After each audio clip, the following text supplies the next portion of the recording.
5.18 계엄군들이 어떻게 국가유공자로 지정됐는지 광주 MBC가 심사 서류를 단독으로 입수해 분석한 결과 왜곡과 조작이 다수 발견됐습니다. 다음 주 월요일 광주에서 형사재판을 받는 전두환 씨가 재판 연기를 신청했지만 법원이 받아들이지 않았습니다. 한전공대를 성공적으로 설립하기 위해 광주시와 전라남도가 기본협약을 체결했습니다. 후보지 결정에 승복한다는 내용도 포함됐습니다. 아무런 이유 없이 지적장애인을 감금하고 학대한 10대와 20대들이 경찰에 붙잡혔습니다. 여러분 안녕하십니까? 광주 MBC 뉴스데스크입니다. 5.18 계엄군들이 국가유공자가 되고 국립현충원에도 안장됐다고 얼마 전에 보도해드렸습니다. 오늘은 이런 일이 어떻게 가능했는지 집중적으로 따져보겠습니다. 광주 MBC가 국가유공자로 지정된 계엄군들의 보훈심사 서류를 입수해서 살펴봤더니 왜곡과 조작의 흔적들이 다수 발견됐습니다. 먼저 김인정 기자의 단독 보도입니다. 계엄군이 전남도청 앞에서 집단 발포를 할 때 부하들에게 실탄을 나눠줬던 11공수부대 조모 대령에 대한 국가유공자 심사 서류입니다. 81년 육군 참모총장 명의의 이 문서에는 조 대령이 1980년 5월 24일 광주 소요 사태 진압 시 폭도의 기습으로 부상을 입었다고 기록돼 있습니다. 이 서류가 인정되면서 조 대령은 국가유공자가 됐습니다. 하지만 당시 보안사 문서에 따르면 조 대령이 폭도의 기습을 받았다고 주장한 80년 5월 24일은 12공수부대와 보병 학교 사이의 5인 사격으로 9명이 숨지고 43명이 부상을 입은 날입니다. 조 대령 본인도 지난 94년 5.18 사건 검찰 조사에서 5인 사격 사건으로 오른팔에 심한 부상을 입었다고 진술했습니다. 그러니까 폭도에 의해 부상을 입었다는 유공자 심사 서류와는 달리 아군 간의 5인 사격으로 다쳤다는 점을 스스로 인정한 겁니다. 당시 5인 사격으로 부상당한 다른 일부 계엄군들도 기습을 받아 다쳤다고 주장해 유공자가 됐습니다. 사실 자체를 왜곡을 해야만이 그 이후에 이제 여러 가지 행정적인 절차를 간소화시킬 수도 있고, 그리고 그 이후에 나오는 문제 제기에 대해서도 덮을 수 있기 때문에. 당시 군사정부가 계엄군 출신 유공 신청자들을 심사하면서 왜곡과 조작을 검증하지 않았거나 눈 감아준 의혹이 제기됩니다. 조작을 했구나라는 흔적들이 굉장히 많이 보이고 있습니다. 다시 한번 철저하게 전수조사가 다시 한번 들어가야 된다라고 생각을 합니다. 결국 최초 발포자부터 발포 책임이 있는 지휘부까지 시민을 쏘고도 시민에게 죽거나 다쳤다고 왜곡된 채 국가유공자로 지정됐고 일부는 국립현충원에 안장됐습니다. MBC 뉴스 김인정입니다. 이렇게 조작과 왜곡이 가능했던 건 심사가 허술했던 탓도 있지만 보다 근본적인 문제가 있습니다. 국방부와 보훈처의 문서를 보면 5.18을 전쟁으로, 시민은 적으로 간주하고 있는데 이런 시각이 최근까지도 이어지고 있습니다. 이어서 남궁욱 기자입니다. 현행 국가유공자법에 따르면 전투 또는 이에 준하는 직무 수행 중 죽거나 다친 경우 국가유공자로 지정됩니다. 혹은 국가의 수안전보장 또는 국민의 생명 재산 보호와 직접적인 관련이 있는 직무 수행이나 훈련 중 죽거나 다친 경우여야 합니다. 실제로 유공자로 지정된 5.18 계엄군의 심사 서류에는 전투 중 사망이나 부상, 폭도 기습으로 부상이라고 기록돼 5.18은 전쟁으로, 시민은 적으로 간주돼 있습니다. 5.18을 헌정 질서 파괴 범죄로 규정하고도 책임 범위를 어느 선까지로 해서 국가유공자에서 배제하거나 박탈할지 기준을 만들고 다듬지 않아서 생긴 모순입니다. 입법을 통해서 이 문제에 대한 해결책들을 완벽하게 해놓지 않은 상태에서 방치해놓고 20년 이상이 지나다 보니까 오늘날과 같은 이런 모순적인 상황들이 올 수밖에 없게 됐습니다. 게다가 보훈심사 과정에서 부상이나 사망 경위에 대한 사실 검증도 허술하게 이뤄졌고 몇몇 용어에서는 몰 역사적 시각도 드러납니다. 박승춘 보훈처장 시절 국가보훈처의 계엄군 보훈심사 서류에는 5.18을 광주 사태로 지칭하고 국방부는 최근인 2016년까지도 공문서에서 시민군을 폭도라 칭합니다. 정부에서는 이미 5.18을 국가기념일로 제정을 하고 국립묘지가 만들어졌음에도 불구하고 인정할 수 없다라는 인식의 틀? 그걸 보여주는 것 같고, 5.18에 대한 왜곡과 폄훼 속에 정부 차원의 진상규명 움직임이 거세지는 지금 5.18에 대한 정부 스스로의 모순부터 돌아봐야 할 때입니다. MBC 뉴스 남궁욱입니다. 전두환 씨가 재판 연기를 신청했지만 법원이 받아들이지 않았습니다. 광주지방법원은 신경쇠약으로 법정에 출석하기 어렵다며 전 씨가 변호인을 통해서 재판기일 변경 신청서를 냈지만 이를 받아들이지 않고 예정대로 오는 7일 재판을 진행하기로 했다고 밝혔습니다. 한편 법원은 전두환 씨 재판의 방청권을 추첨을 통해서 배분할 예정이었지만 응모자가 예상보다 적어서 참석자 33명에게 모두 방청권을 배부했고 나머지 42개 좌석은 재판 당일에 선착순으로 나눠주기로 했습니다. 한전공대를 성공적으로 설립하자며 광주시와 전라남도가 오늘 기본협약을 체결했습니다.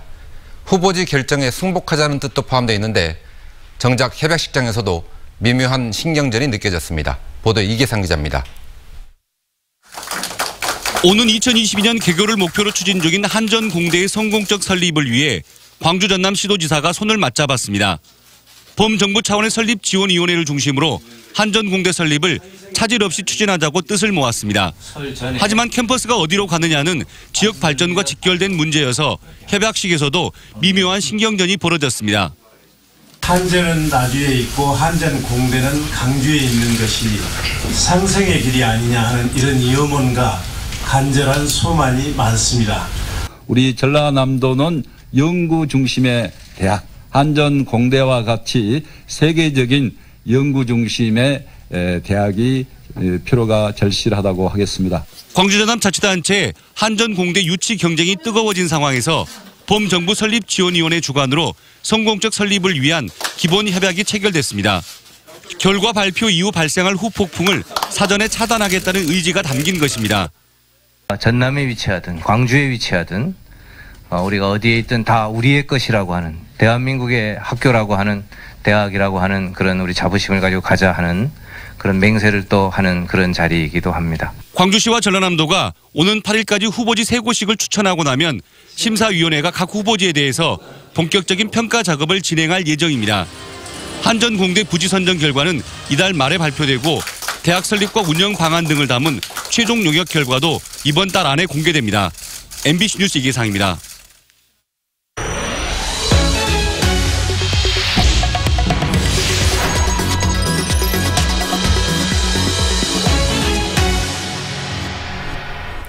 지적장애인을 감금하고 폭행한 10대와 20대 6명이 경찰에 붙잡혔습니다. 이들이 저지른 가혹행위는 차마 입에 담기 힘들 정도였습니다. 우종훈 기자가 취재했습니다. 지적장애 5급 23살 김모 씨의 몸을 찍은 사진입니다. 크고 작은 반점이 온몸에 가득합니다. 담뱃불로 몸을 지진 상처가 100여 군데나 됩니다. 김 씨에게 이런 가혹행위를 한 이들은 22살 정모 씨 등 10대와 20대 남녀 6명입니다. 정 씨 등은 일자리를 구해주겠다며 김 씨를 유인해 이곳 원룸에 감금했습니다. 이후에는 보름여 동안 온갖 집안일을 시키며 폭행하고 가혹행위를 저질렀습니다. 김 씨의 비명 소리에 놀란 이웃 주민이 경찰에 신고하면서 이들의 잔인한 가혹행위는 덜미를 잡혔습니다.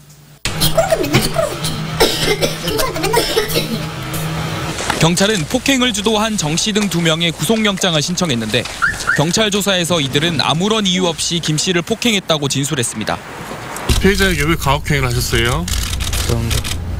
경찰에 의해 간신히 구출된 장애인 김 씨는 현재 가정으로 돌려보내졌지만 심리적으로 매우 불안한 상태인 것으로 전해졌습니다. MBC 뉴스 우종훈입니다. 캠핑카에서 잠을 자던 60, 70대 노인들이 일산화탄소에 중독됐습니다. 친척 관계인 이들은 광주에서 고흥으로 여행 간 길에 사고를 당했습니다. 보도에 조희원 기자입니다. 전남 고흥군 남양면의 한 휴게소. 오늘 오전 7시 10분쯤 이곳에 주차된 캠핑카에서 잠을 자던 일가족 5명이 일산화탄소에 중독된 채 발견됐습니다. 모두 60, 70대인 이들은 친인척 관계로 광주에서 고흥으로 여행을 온 길이었습니다. 잠에서 깬 일행 중 한 명이 두통을 느껴 차에서 빠져나온 뒤 아들에게 전화를 걸었고 아들이 119에 신고한 것으로 알려졌습니다. 이 사고로 77살 차모 씨가 중태에 빠졌고 나머지 일행도 어지럼증을 호소해 광주의 대학병원으로 옮겨져 치료를 받고 있습니다. 차 씨 일행은 휴게소 직원들이 퇴근한 오후 9시쯤에 도착했던 것으로 알려졌습니다. 경찰은 화물칸에 설치된 발전기에서 발생한 배기가스가 버스 내부로 통하는 배관의 틈으로 새어들어가 사고가 난 것으로 추정하고 있습니다. 또 조사 결과 사고 차량은 버스회사 대표인 일행 중 한 명이 3년 전 광주의 한 검사소에서 허가를 받아 개조한 차량이라고 밝혔습니다. 경찰은 정확한 사고 원인을 찾기 위해 다음 주 월요일에 국과수의 차량 감정을 의뢰할 계획입니다. MBC 뉴스 조희원입니다. 요즘 대기가 상당히 건조합니다. 산불 위험도 높아졌는데요. 요즘처럼 메마른 날씨에는 산불뿐만 아니라 건강관리에도 주의가 필요합니다. 이다솔 기상캐스터가 전해드립니다. 차가운 날씨에 대기가 부쩍 건조해졌습니다. 습도계로 측정해봤더니 35% 정도가 나옵니다. 겨울철 난방을 하는 실내는 습도가 더 낮아서 17% 안팎까지 떨어졌습니다. 적정 습도인 40에서 60%에 한참 못 미칩니다. 이렇게 낮은 습도는 각종 질환을 유발할 수 있습니다. 대표적인 질환이 피부 질환입니다. 피부 건조증이나 건선, 지루성 피부염 등은 습도가 낮은 겨울철에 더 심해집니다. 상대 습도가 조금 낮아지고 건조해지기 때문에 피부가 조금 푸석푸석해지고 각질층도 유수분 밸런스가 깨지면서 건조함을 많이 느끼게 됩니다. 겨울철에 더욱 심해지는 안구 건조증 역시 낮은 습도와 관련이 있습니다. 겨울철 건조함으로부터 건강을 지키기 위해서는 실내 습도 관리가 중요합니다. 난방기를 이용하실 때는 바람이 피부에 직접적으로 닿지 않도록 주의하시고요. 가습기를 함께 틀거나 젖은 수건을 널어두는 것도 좋습니다. 또 실내와 실외 온도차가 크게 나지 않도록 주의하시고 충분한 환기를 시켜주는 것도 좋습니다. 주말에도 건조한 날씨는 이어지겠습니다. 주말과 휴일, 광주는 대체로 맑은 가운데 낮 기온은 5도 안팎으로 평년 수준의 기온이 이어지겠고 전남 해안 지역은 가끔 산발적인 비나 눈이 지나겠습니다. MBC 뉴스 이다솔입니다. 2019학년도 대입 정시 모집을 마감한 결과 지역 대학들 가운데서는 호남대가 4.8대 1로 가장 높은 경쟁률을 기록했습니다. 전남대의 정시 모집 평균 경쟁률은 4.1대 1이었는데 수의예학과와 건축학부, 의예과가 높은 경쟁률을 보였습니다. 3.4대 1의 경쟁률을 보인 조선대는 만화 애니메이션 학과와 치의예과가 높은 경쟁률을 기록했습니다. 4.8대 1로 광주 전남 지역 4년제 대학 가운데 가장 높은 경쟁률을 기록한 호남대에서는 컴퓨터공학과, 건축학과 등의 인기가 높았습니다. 광주 전남 지역 중소기업에 대해 설 명절을 앞두고 특별 자금이 지원됩니다. 한국은행 광주 전남 본부는 오는 7일부터 다음 달 1일까지 광주 전남 지역 중소기업을 대상으로 150억 원 규모의 설 특별 자금을 지원한다고 밝혔습니다. 지원 방식은 중소기업에게 대출을 해준 금융기관에 대출액의 최고 50% 이내에서 낮은 금리로 자금을 지원하는 것으로 기업당 6억 원 이내의 운전 자금이 지원됩니다. 광주FC가 1부 리그 승격을 목표로 본격적인 동계훈련에 들어갔습니다. 광주FC는 스포츠과학센터에서 기초체력과 전문체력 테스트를 진행하고 이를 바탕으로 선수별로 취약 요인을 분석해 맞춤형 프로그램을 운영하기로 했습니다. 또 다음 주부터는 광양에서 체력 훈련을 한 뒤 31일부터는 일본 오키나와에서 연습 경기 위주로 전술 훈련을 진행하기로 했습니다. 금속노조가 금호타이어 비정규직 청소노동자 93명에 대한 집단 해고를 철회하라고 요구했습니다. 금속노조 광주전남 지부는 오늘 기자회견을 갖고 금호타이어가 비정규직 업체가 바뀌더라도 노동자 고용 보장과 단협을 인정하겠다고 약속해놓고도 이를 지키지 않고 청소 노동자들을 해고했다고 비난했습니다. 금호타이어 비정규직 노조 박병준 지회장은 집단 해고가 철회될 때까지 단식 농성에 들어갔습니다. 광주시 선거관리위원회는 오는 3월 13일에 실시하는 제2회 전국 동시조합장 선거를 앞두고 조합원에게 음식물을 제공한 입후보 예정자 A씨를 광주지검에 고발했습니다. 북구 모 농협조합장 선거 입후보 예정자인 A씨는 지난해 12월 중순쯤 조합원 6명에게 10만 3천 원가량의 음식물을 제공한 혐의를 받고 있습니다. A씨에게 음식물을 제공받은 6명에 대해서는 최대 50배에 해당하는 과태료가 부과됩니다. 자유한국당이 5.18 진상규명조사위원회 위원 추천을 오는 7일까지 마무리할 것으로 보입니다. 한국당 나경원 원내대표는 어제 기자들과 만나 위원 구성을 위해 논의를 계속하고 있다며 오는 7일쯤 위원 선정을 마치겠다고 밝혔습니다.